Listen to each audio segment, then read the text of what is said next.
Hey guys, it's Kent Clewan with Gink and Gasoline. We're at the IFTD show in Las Vegas. I'm here today with Mike Ward and Tracy Allen with Adipose Boat Works. This boat is a lot different from other drift boats out there. Really excited about this and want you guys to hear a little bit more about it and how they came about designing them. Tracy, can you talk to me a little bit about the design of the boat? It's a little different than a lot of other drift boats out there.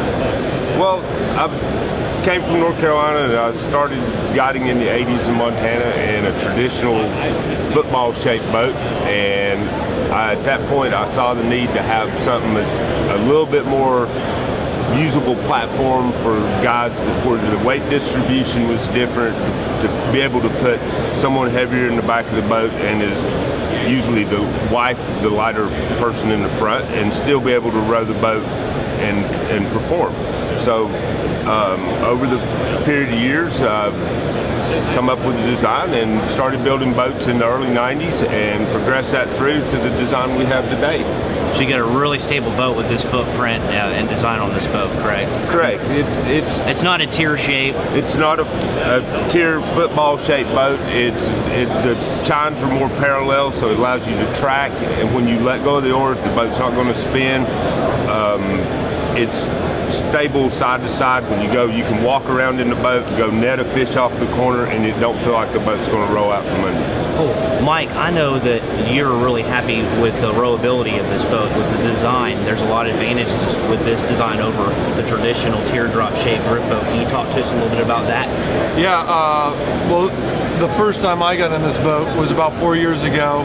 I took Tracy, my wife, out, and it didn't take me long to notice a big difference in the boat. You know, I pulled back on the sticks a couple times, and the boat really was a lot easier to row than anything else I'd been in, which is how we kind of came together. The next day I got rid of the boat that I was currently rowing and had one of Tracy's original boats. And that fall we started Adipose. And to me, as a guide, it's something that's, you know, you're doing it every day. You're pulling on those sticks thousands of times every day. And if it's easier and it allows you to fish faster water, where, you know, a traditional boat you're going to be flying by because you can't hold it, but in ours you pull back on the sticks and you get that momentum going and you don't have to work as hard, and you get to fish faster water. Where a lot of the big fish are sitting because they're trying to get away from everybody. And exactly, those fish don't get near the pressure that fish get in the slower water, because everybody can sit in the slower water. But so this boat, you're able to slow down, keep from moving down, so you're able to get more casting spots. Exactly. That's cool. That's really cool. Tracy, I noticed that the rod storage on your boats are a lot different than other drift boats. Can you talk to us a little bit about that and why you chose to change it up? Well, that's one of the first things I put on a piece of paper when I started designing the boat, was two parallel lines that said I'm going to be able to lay down rods on both sides. I had tubes in a traditional boat like everybody else has now back in the 80s, and I said this is not going to work because it just didn't work. So I put two parallel lines on a piece of paper, and then I basically designed a boat around that profile of being able to just reach over, pick up a rod, put it back down, change out your rod, fish with something different. That's cool, because when I guide, a lot of times I'll have a dry dropper set up for a client and then an nymph rig, and you know, when you're going through different waters, some rigs better fishability than the other, and that's nice to be able to quickly just swap out rods and not have to be sticking it in the hole and all that stuff. That's really cool. So would you say you can fit up to at least 3 rods per rod tray? Well, you can put, you know, the best case scenario, I guess, is one rod on each side going each way, and you got one in your hand and you change out. So you'd have a streamer rod, a dry rod, a nymph rod. But I've had as many as 3 going each way on each end of the boat. So I've had a lot of rods in the boat. It gets a little clustered at sometimes, but you got everything, you know, and it's like you got 2 dry rods rigged the same. So if a guy breaks it off, just change out rods, go back to fishing. I'll fix it up later. I like that. The other nice thing too about that feature, you know, a lot of times when you're rowing and you do have the tubes, it's really hard to find that tube from 9 feet away. You know, you got a 9-foot rod, you kind of need an extra hand. So as a guide, you let go of your oars, you reach over to help them.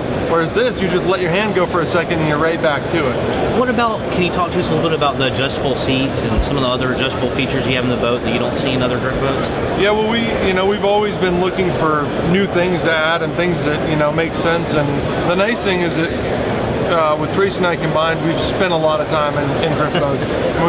There's no doubt we have a lot of time on the water, and just like any guide, you have a lot of time to think about how things could be better.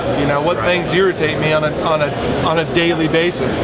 So some of the features that we've added, adjustable rower seat, so it's got 7 inches of travel forward and back. So if we get a guy that's 5 foot and his buddy's 6'5", both can be accommodated in a really short time by sliding the seat forward or back in their position. And it literally only takes 2 or 3 seconds to adjust a rower seat. Whereas a lot of boats, you got to take pins out on both sides. It takes a hot minute.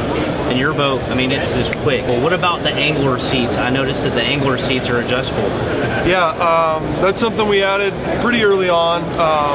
It works well as a sit-down boat because when you're fishing sitting down, there's a lot of situations where you can get closer to rising fish if you're sitting down versus standing up. You're casting a lot shorter shadow. And so your seats actually, they come up, so they give you just a little bit more height so you can see and cast but still you're lower than if you're standing up in the boat. I think that's a really cool feature. And it's nice too because you can actually streamer fish from sitting down. When those seats are all the way elevated, I'm 4 inches shorter in that seat sitting down than what I am standing up. So it's pretty nice. The other nice thing is when you have a sit down boat, you don't have people rocking the boat and casting. They're really solid in their position, and it's not altering the boat one side to the other. Well, thanks so much, guys.